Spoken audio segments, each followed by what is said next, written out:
This news is new overnight. The Justice Department says it does not need a special master to review documents seized during the raid of Mar-a-Lago. That's big of them.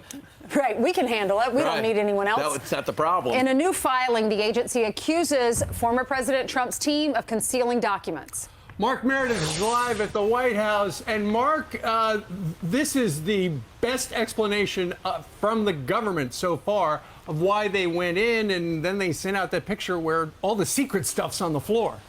Steve, Ansley, and Brian, you're right. This is a really detailed document. When we got a look at this just a few hours ago, it really explains what led up to the search at former President Trump's home earlier this month, but also what was kind of going on behind the scenes. And you may be asking, well, why now? Why are we getting this now? That's because there's going to be a court hearing in Florida tomorrow. You mentioned the photo. That's what was buried inside this document. You can see what was recovered there with these government folders marked with either top secret or secret, easy for these agents likely to spot and recover. The Justice Department's also urging a judge to reject Trump's request to appoint a special master or a third party to review all this material. The government writing that the plaintiff's motion to appoint a special master enjoin further review of seized materials fails for multiple independent reasons. The government also developed evidence that government records were likely concealed and removed to obstruct the investigation.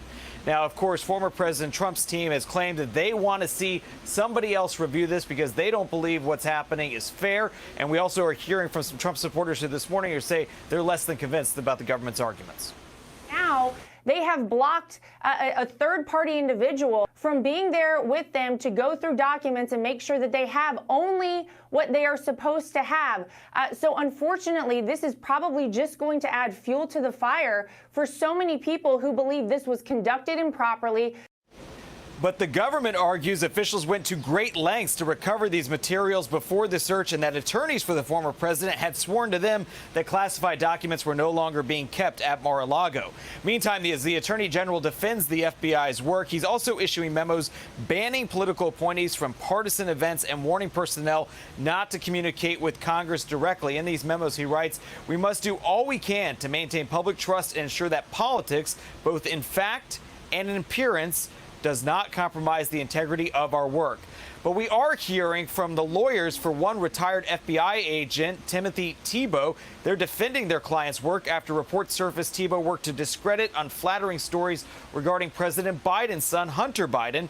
Thibault's lawyers call the allegations false. They write he will firmly believe that any investigation will conclude that his supervision, leadership, and decision-making were not impacted by political bias or partisanship of any kind. You know, one person who's been speaking out about this is Iowa Senator Chuck Grassley. He says he has heard from whistleblowers who've claimed that there has been misbehavior happening in the Justice Department. He's even mentioned Thibault specifically. So obviously, with the fallout from this search and the continuing debate about what's happening inside the Justice Department, there just seems to be continued outrage, but also a lot of questions. Steve, Ansley, and Brian, back to you guys. Right, so there was a pushback from Thibault's office, but we still don't have a good explanation of why he suddenly decided he needed to retire, do we? A month ago.